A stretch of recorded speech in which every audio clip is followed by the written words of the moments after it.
by India, which was to target innocent civilians in Pakistan, Lahore, Johor Town.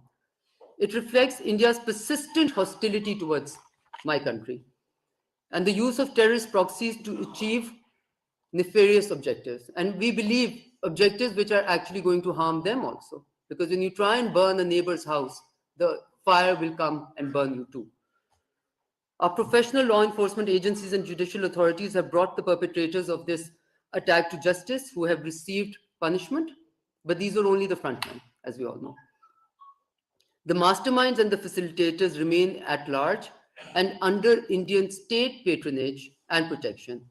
I can assure you that the government of Pakistan will pursue this relentlessly at every level. Now, India has already earned the infamy of for its terrorist designs and actions. Its actions in the IIOJK, the infamous massacre in Indian Gujarat, which made some countries close its door on many well-known Indian leaders, and which still ensures that many other Indian leaders still continue to glorify this incident. They want to identify with that incident rather than away from the incident. This shows the psyche which is currently going on. And I tell you, it's a dangerous one. The Samjhota train incident that we all know about, its terrorist proxies continue to use neighbors' territories and blatant support to Baloch militant organizations. All of these point to one objective and one method. The objective is to undermine Pakistan's peace and security, and the method is simple: terrorism. Now, we can call what India is doing to be many things, okay? I think, fragment of a sentence which describes it well is chronic terrorism syndrome, okay? And how do you define it? You perpetrate terrorism, you fully supported and abetted by the state. The Lahore incident, the Samjhota train incident, the Yadev evidence all point out to that. You play as a victim of terrorism to gain international sympathy and create subterfuge. No country has used terrorism better than India. To play on the back of the attention of the world on terrorism and to play the victim, no country has benefited from it better than India. Portray yourself or itself as the champion of counterterrorism. And it's interesting because this continues to be a country which has made no contribution whatsoever to has always played lip service, but had made no contribution to international counterterrorism in any way. If you compare Pakistan and India, you will find Pakistan always be in the forefront of counterterrorism, of ensuring that we are a player in the world to try and make sure that terrorism does not continue to haunt us. It also continues to divert international attention from its state-sponsored terrorism and human rights violations in the IIOJK. It blatantly violates international laws and regulations to continue terrorist activities and their support, facilitation, and financing. Maybe it will not be very wise to bring it in this context, but allow me to remind all of you that India is a country which continues to be what I call a rogue state. Because the country that tries to deny the existence of Security Council resolutions and insists on other countries imagining a certain part of disputed territory as its own shows what type of a mindset this country has. And I can say, of course, it's a very, very dangerous mindset. Create hurdles in judicial proceedings when terrorism cases are sub judice. Paralyze United Nations Security Council. And this is also very rich because, do what you blame others for. Okay. So India has been consistently paralyzing United Nations Security Council's sanctions regime by blocking listing of Indian terrorists actively aided and financed by the state of India. And in this, I have 4 names that I can share with you, I think at the end of this, which are recent Indian nationals whose listing has been blocked by India. In fact, I do have those names with me. This is Gobinda Patnaik, Parthasarthi, Rajesh Kumar, and Mr. Dungara. All 4 names blocked by India in UNSC listing. And obviously, I think I don't need to remind anyone that India has had a constant role in destabilizing its neighboring countries and weaken their economies to try and pursue its hegemonic designs in the region. CPEC, Balochistan are very good examples. I also question, I can just try and remind India that you cannot have islands of excellence in a sea of depravity. So when you try and harm your region, you actually end up harming yourself. Now, we can understand that India is currently very frustrated because Pakistan has been, because of the delisting of Pakistan from FATF's grey list, right? They have completely mastered the art of using international organizations for their political gains. I think they should give lessons on that type of diplomacy to the world. Now, this cannot change the fact that India remains the recruiter, the financier, the facilitator of various terrorist outfits and foreign terrorist fighters within the region.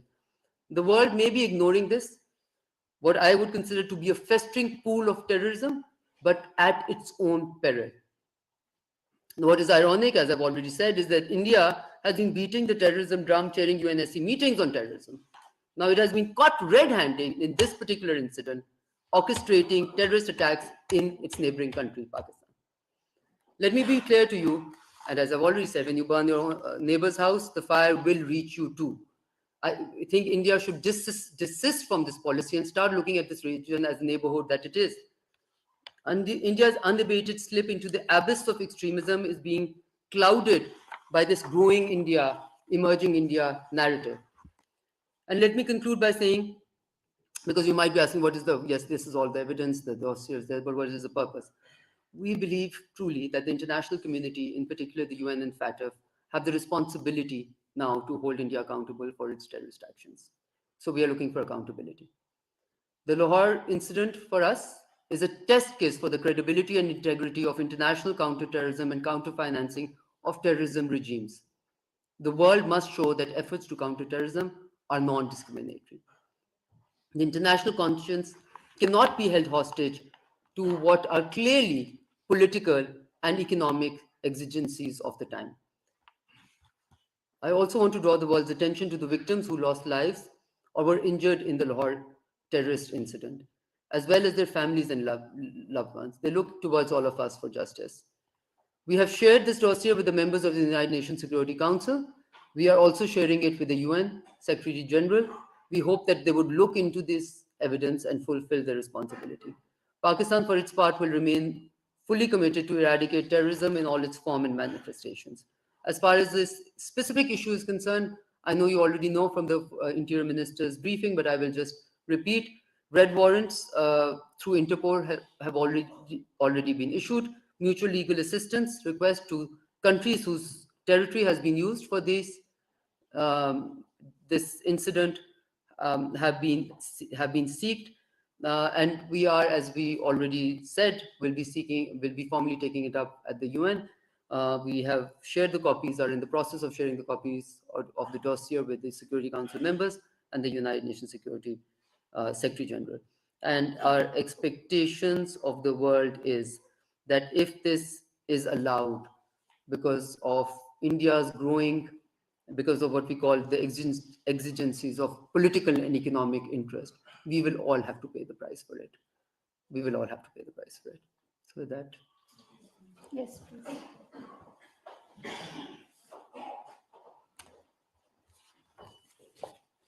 Ma'am अनुमति बशक की तरफ से कुलभूषण यादव और फिर अभिनंदन और अभी ये जो मौजूदा हुआ है, तो क्या आपको उम्मीद है कि भारत को इन सब कुछ का सजा मिलेगा?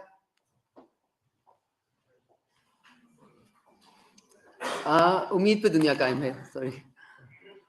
सो देखिए, जो फैक्ट है वो ये है कि अगर कोई मुल्क एक दूसरे के ऊपर हम वो तो कह सकते हैं, एलिगेशन लगाना आसान है, ये मुल्क ये करता है, ये अगर एक मुल्क का एक एजेंट पकड़ा जाए, फिर वो पूरी तरह कह भी दे कि वो किसके एजेंडे पे आया था, किसका एजेंट था, और वो हाजिर सर्विस हो और वो निकल जाए, और फिर भी दुनिया उसको तस्लीम ना करे या उसको question, so that would be ironic. So हाँ, हमें इस पे उम्मीद है कि ये जो इनका ट्रेल ऑफ एविडेंस आता जा रहा है, मैंने बल्कि आपसे नाम नहीं लिया ना, आपने अब ये मौका दिया, तो मैं इसका बताना चाहूंगी कि पिछले 3 सालों में 211 individuals of law enforcement agencies have been attacked through Iran-sponsored attacks. There have been 1,213 attacks in Pakistan in the last 3 years, where we have evidence that they were raw sponsored.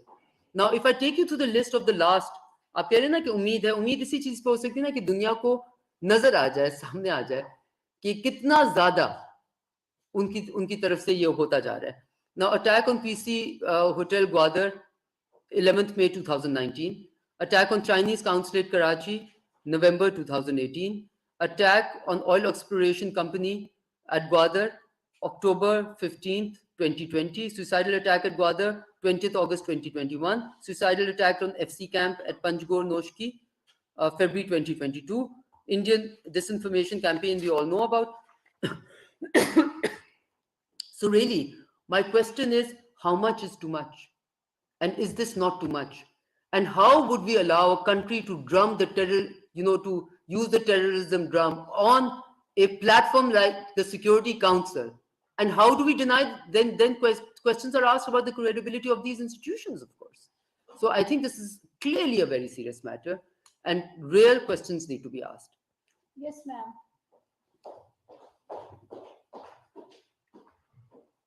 Thank you, ma'am. Minister साहब मैं आपसे जानना चाहूंगी राजनाथ साहब अब तक से Pulwama attack हो जाए, पठानकोट हो जाए या मुंबई अटैक्स हो जाते हैं, तो पाकिस्तान के ऊपर जिस तरीके से इंडिया की जानिब से जो एक केस स्ट्रॉन्ग केस बनाया जाता है इंटरनेशनल लेवल पे, डिफेक्ट में भी पाकिस्तान को क्रिटिसाइज करके जिस तरीके से ब्लैकमेल किया जाता है या प्रेशराइज किया जाता है, जो आपने एक पूरी सिलसिले बताए जो अटैक्स इंडिया ने किए पाकिस्तान में, क्या वजह है कि हम उस तरीके से अपना केस नहीं लड़ सकते? हमारा डिप्लोमेटिक फेलियर है या क्या वजह है कि फैक्ट के अंदर हम इंडिया को लिस्टिंग क्यों नहीं करवा सकते हैं? एक तो ये जानना चाहूंगी. सेकेंडली, इसके मंत्री आपका रिसेंटली अफगानिस्तान का विजिट हुआ और उस विजिट के हवाले से भी कुछ बात हुई कि वहां पर आपकी जो मीटिंग्स थी हाई ऑफिशियल्स के साथ वो नहीं हो सकी हैं.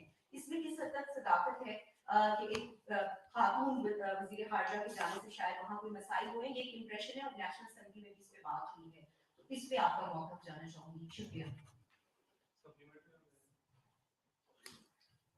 Okay.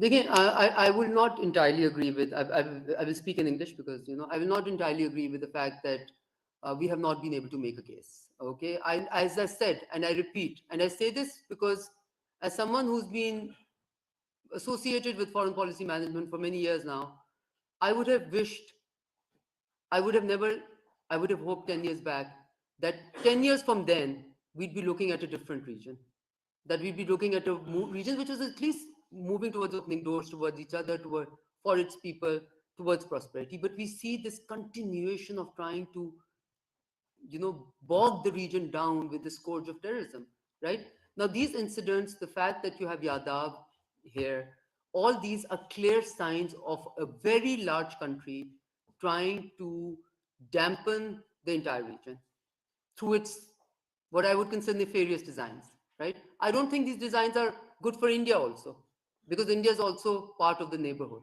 It should want the prosperity of the neighborhood.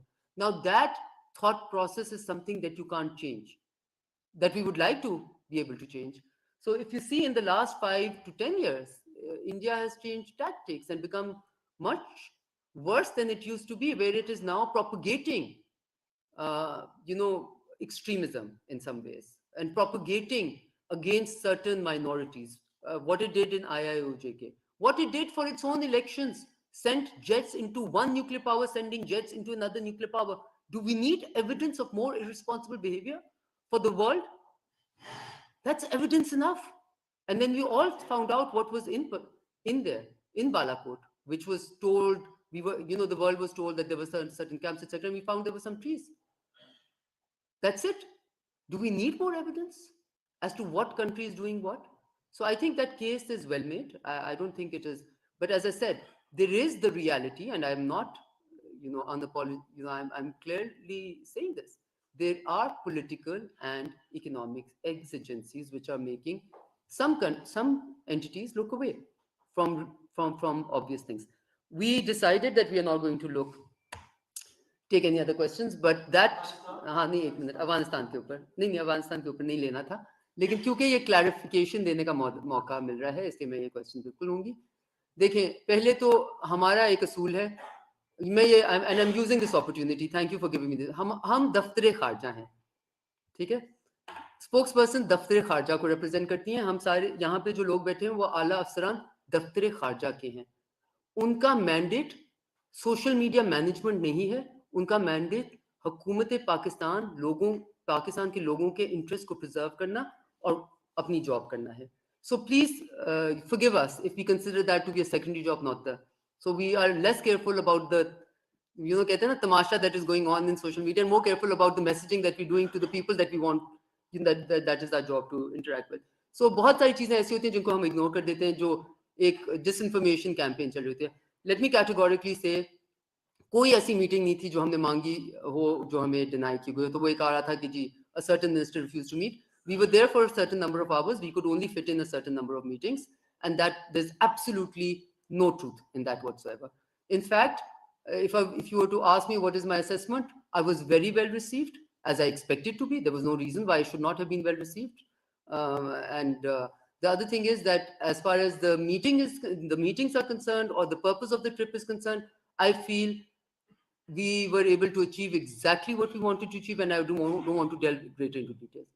मैंने पहले भी कहा है, please respect the fact that our job is to do, or at least the way Pakistan looks at diplomacy is that our job is to do deep, useful diplomacy away from theatrics. So हम नहीं visits पे जाके या meetings करके बाहर आके कहते हैं हमने उसको ये कह दिया, हमने उनसे ये करवा लिया, हमने ये करते, ये हमारा तरीका नहीं है, और ना ही हम इस तरीकों को अपनाना चाहेंगे। हमारा तरीका ये है पाकिस्तान के इंटरेस्ट को प्रिजर्व करके, पाकिस्तान के जो भी इंटरेस्ट है उनको प्रोजेक्ट करने के लिए हमें जो करना पड़े वो हम करते हैं। कभी हम उसको सामने लेके आते हैं और कभी हम उसको बिल्कुल सामने नहीं लाते, क्योंकि सामने लाने से शायद उसका फायदा नहीं नुकसान होगा। ठीक है, Thank you, ma'am. Thank you for the clarification. My question is, when on one side of our borders, India is sponsoring terrorism, the other side of the border, we are under perpetual state of firing, and many innocent Pakistanis they are being killed. But why still the world is silent? Why still the world is not standing with us? This dossier, as you are speaking today, I heard 3-4 dossiers of the same kind in the past. What happened with the dossier? What would be a different happening with this dossier? देखिए, पहले तो मैंने आपको पूरा actions का बता दिया कि हम इसमें क्या क्या करने जा रहे हैं। रेड वारंट्स इशू हो गए हैं, म्यूचुअल लीगल असिस्टेंस की हमने रिक्वेस्ट दे दी हैं। ये एक ऐसा केस है जो कि पहले भी dossiers were obviously based on evidence. ये एक ऐसा केस है जिसमें अनडिनाइबल एविडेंस है of not only state sponsorship but propelling, जिसको कहते हैं mastermind sitting under state patronage, continuing to enjoy state patronage. It's all cases are very good cases. This is a particularly unique case where nobody, it seemed, tried to even hide what they were trying to do, right?